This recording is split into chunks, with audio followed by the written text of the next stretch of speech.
Hi everyone, welcome to my channel গণিতের গল্প। আশা করি তোমরা সকলে ভালো আছো। গত ভিডিওতে ক্লাস 6-এর যে 1.2 করিয়েছিলাম সেখানে 11 পর্যন্ত করেছিলাম। আজকে আমি 12 দাগ থেকে শুরু করব। তো চলো শুরু করা যাক। তো 12 দাগের যে প্রবলেমটি আছে দেখো, নাম্বার 12 বলছে সবচেয়ে ছোট সংখ্যা খুঁজি যা 18, 24 ও 42 দিয়ে বিভাজ্য। তাহলে সবচেয়ে ছোট সংখ্যা যখন বলবে এরকম, ঠিক আছে, সবচেয়ে ছোট সংখ্যা এবং এটি কি দিয়ে বিভাজ্য? 18, 24 ও 42, তাই না? তো যখন এরকম বলবে আমরা কি করবো? লসাগু করবো। কি করব? লসাগু। ঠিক আছে, কার কার করবো না, এখানে বলে দিয়েছে 18, 24 ও 42। 18, 24 ও 42। তাহলে এটা দিয়ে যদি আমরা লসাগু করি, প্রথমে 2 দিয়ে করলে 9, 12, 21, 3 দিয়ে যাবে 3, 4, 7। তাহলে এখানে লসাগু হয়ে গেল কত? এগুলো কি করতে হয়? গুণ করতে হয়। 2 ইন্টু 3 ইন্টু 3 ইন্টু 4 ইন্টু 7, 4 7 28, 3 দুগুণে 6, 318, 18 ইন্টু 28, তাই না? এটা গুণ করে দেখে নি কি হয়। 8 8 64, 4 হাতে 6, 8 8 আর 6 14, আর 18 দুগুণে 36। তাহলে 4 4 আর 6 10, 0 হাতে 1, 3 একে 4, 504। তাহলে কি হলো? তাহলে সবচেয়ে ছোট সংখ্যা 504 যা 18, 24, 42 দ্বারা কি বিভাজ্য, দ্বারা বিভাজ্য। তাহলে এটি আমার অঙ্কের আনসার, তাই না? তা দেখো, অঙ্কটি খুবই সহজ একটি অঙ্ক। আহ এবার আমি 14 দাগে 13 দাগের যে প্রবলেমটি আছে সেটি করাবো। তো চলো 13 অঙ্কটি কিরকম দেখা যাক। নাম্বার 13 বলছে সবচেয়ে বড় সংখ্যা খুঁজি যা 45 ও 60-কে ভাগ করলে কোনো ভাগশেষ থাকবে না। যখন সবচেয়ে বড় সংখ্যা বলবে, ঠিক আছে, আগেরটা ছিল কি সবচেয়ে ছোট, এবার সবচেয়ে কি সংখ্যা না বড় সংখ্যা, তাই না? তো এইটা আগেরটা ঠিক উল্টো। আগেরটা কি করলাম না লসাগু করলাম, তাই না? এটা কি করব? এটা গসাগু করব। তো চলো 45 ও 60, তাই না? তাহলে 45-কে আমরা 45 দিয়ে 60-কে ভাগ করব। প্রথমে 45-কে 45, অবশিষ্ট কি হবে? বিয়োগ করতে হবে, 15 হবে। 15 দিয়ে 45, 3 15 45। তাহলে নির্ণয় গসাগু কি হবে? এইটা হচ্ছে গসাগু, তাই না? তাহলে এবার দেখো, এই যে 15 হয়েছে, তাহলে সবচেয়ে বড় সংখ্যা 15। তাহলে কি লিখবো? সবচেয়ে বড় সংখ্যা 15, যেটি দিয়ে এই যে 45, 60-কে ভাগ করলে কোনো ভাগশেষ থাকবে না,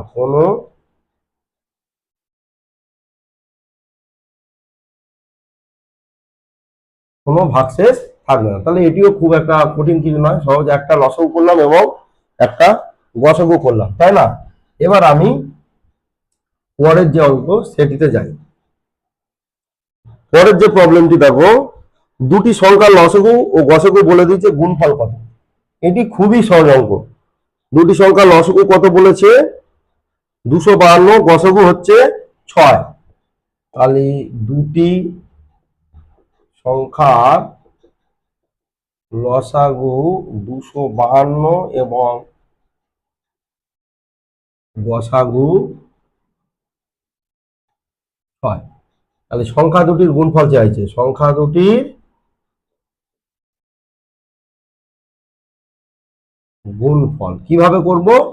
সংখ্যা দুটির গুণফলে এই ফর্মুলাটা তোমরা জেনে রাখবে, লসাগু ইন্টু গসাগু, লসাগু ইন্টু গসাগু। তাহলে লসাগু কত? 252, গসাগু কত? 6। তাহলে আমরা যদি গুণ দিই, 6 দুগুণে 12, 2 হাতে 1, 5 6 30, 1 31, 1 হাতে 3, 6 দুগুণে 12 আর 3 15। তাহলে এই উত্তরটা হয়ে গেল কি সংখ্যা দুটির গুণফল, তাই না? এবার পরের এটি আমরা 14 দাগের অঙ্কটি করলাম 14। এবার আমরা কি করলাম 15 দাগের অঙ্ক। 15 দাগের অঙ্ক এটিও বেশ ভালো একটি অঙ্ক। দেখো 15 দাগের অঙ্কটি কিভাবে করা হচ্ছে। বলছে নাম্বার 15, দুটি সংখ্যার গসাগু ও লসাগু 8 এবং 280। তাহলে দুটি সংখ্যার গসাগু সমান 8 এবং লসাগু সমান 280। একটি 56 হলে, বলছে যে একটি সংখ্যা 56 হলে অপরটি। এই ধরনের অঙ্ক আমরা কিভাবে করবো দেখো। আমরা একটু আগে দেখলাম যে সংখ্যা দুটির গুণফল কি পাওয়া যায়, লসাগুর সঙ্গে গসাগু গুণ দিতে হবে। তাহলে আমরা একটু ভেঙেই করি। তাহলে লিখবো কি সংখ্যা দুটির গুণফল। সংখ্যা দুটি গুণফল কি হবে, এই 280 ইন্টু কত 8।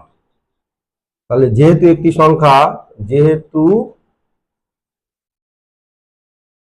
সংখ্যা কত 56, সুতরাং অপর সংখ্যা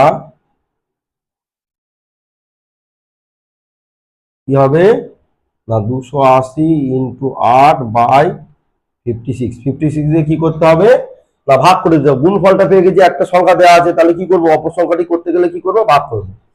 তাহলে এটি কি দিয়ে কাটবে, প্রথমে 8 দিয়ে কেটে দাও, 27 56, এটা 1, 7 দিয়ে কাটো 4 0 40। তাহলে অপর সংখ্যাটি কি হয়ে গেল 40। তাহলে এটি হচ্ছে এই অঙ্কের কি আনসার। তাহলে এটি হচ্ছে এই অঙ্কের আনসার। ঠিক আছে, বুঝে গেল? যদি না বুঝে থাকো অবশ্যই কমেন্ট করো, আমি পরের ভিডিওতে নিশ্চয়ই এটি নিয়ে আলোচনা করবো। চলো এর পরের যে প্রবলেমটি সেটিতে যাওয়া যাক।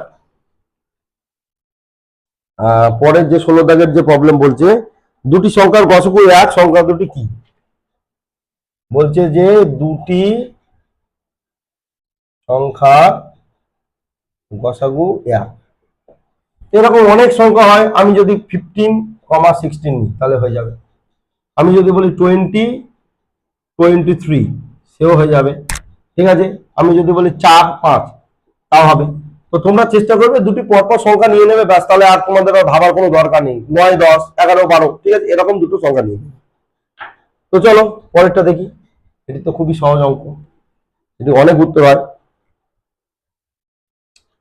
নাম্বার 17 বলছে 48টি রসগোল্লা, 64টি সন্দেশ, কোনটি না ভেঙে সবচেয়ে বেশি কত জনকে সমান সংখ্যায় দেওয়া যাবে। তাহলে এটিও কি করতে হবে গসাগু করতে হবে। তাহলে কিচ্ছু ব্যাপার নয়, 48 আর 64 আমরা কি করব গসাগু করবো। 48 আর 64 গসাগু করবো। প্রথমে 1 যাবে, 6 দা 14 হাতে 1, 4 5 1 16, 16 দিয়ে 48, 3 16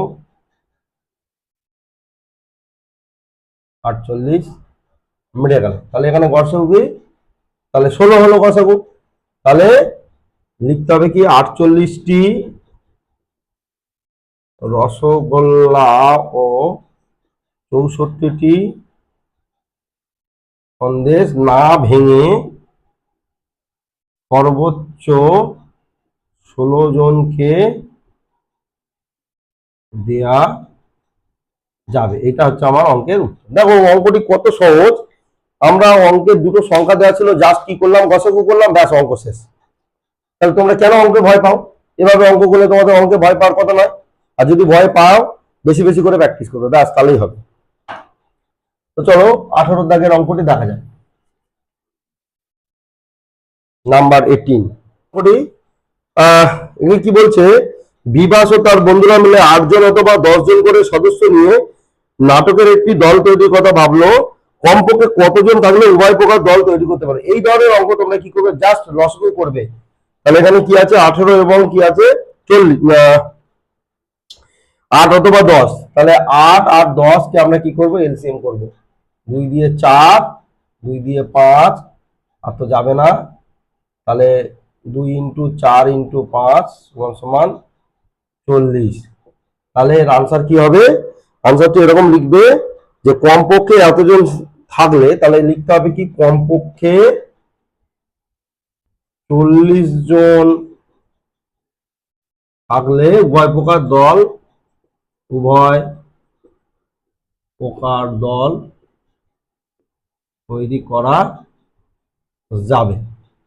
দেখো এটিও খুব সহজ একটি অঙ্ক, এটি জাস্ট আমরা লসগু করে দিলে অঙ্কটি হয়ে যাচ্ছে, তাই না? এবার আমি নাম্বার 19-এ চলে যাচ্ছি। দেখো 19-এর অঙ্কটা কিরকম আছে।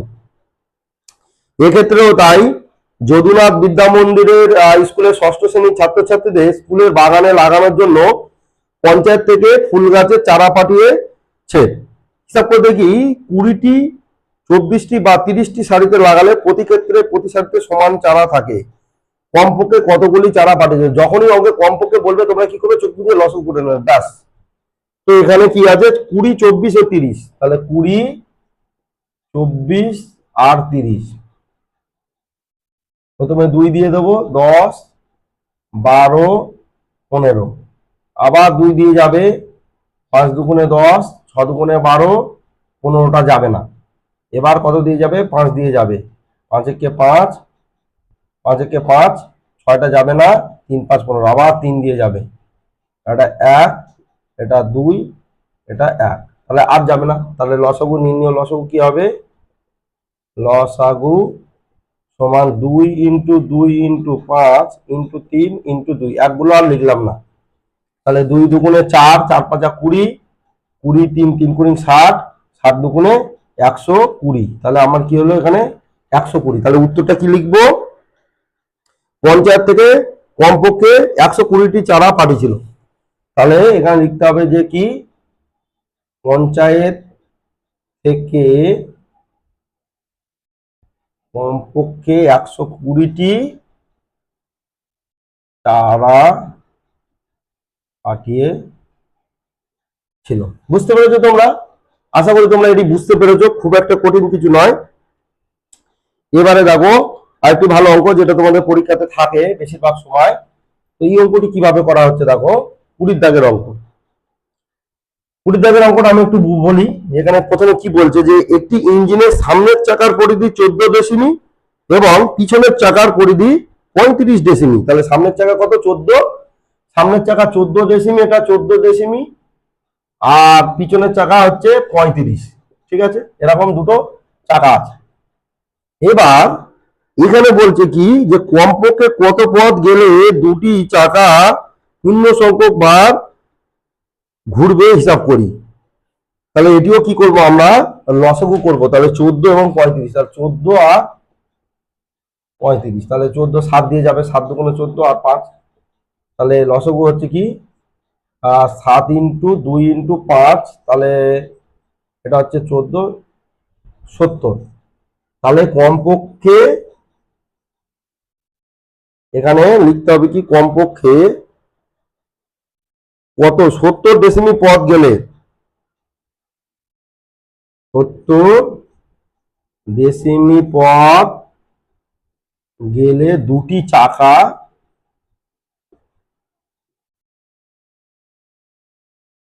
পূর্ণ সংখ্যক বার ঘুরবে। ঠিক আছে, বুঝতে পেরেছো? তাহলে এখানে কি জাস্ট এটি যখনই কমপক্ষে বলবো আমরা কি করবো না, লসাগু করব। এইবারে আসছে 21 দাগের, এটি লজিক্যাল কোশ্চেন। আমরা 21 দাগের অঙ্কটা কিভাবে সলভ করব, আসো দেখে নি। আমি দুটি করে সংখ্যা লিখি যাদের গসাগু 7 ও লসাগু 12। আচ্ছা, গসাগু 7, দুটি সংখ্যা লিখতে হবে, গসাগু 7। তাহলে প্রথমে হচ্ছে 21 দাগের এ, গসাগু 7, ঠিক আছে, গসাগু সমান সমান 7, এরকম দুটি সংখ্যা লিখতে হবে। আচ্ছা, দুটি সংখ্যা কিভাবে লিখবো, তুমি চোখ বুঝে একটা 7 নাও আর একটা 7-এর নামটা নিয়ে নাও, 3 7 21, এইটা তুমি দেখবে এদের গসাগু কি হবে, 7 হবে। বি, এদের বলছে লসাগু 12, লসাগু 12, ঠিক আছে। তো লসাগু 12 আমরা অনেক ভাবেই করতে পারি, দুটো উদাহরণ নিচ্ছি, একটা দুটো। দেখো 12কে ভেঙে নাও, 12কে ভাঙলে কত, 3 × 4 হয়, তাই না? তো এখানে 3 আর 4 এর এলসিএম করো, দেখো 12ই পাবে। আরেকটা হয় 12 আর 24, দেখো 12কে ডিরেক্ট 12 দিয়ে 24 ভাগ চলে যায়, সেক্ষেত্রে 12 এবং 24 যখন আমরা লিখবো তাদের লসগু কি হবে, 12 হবে।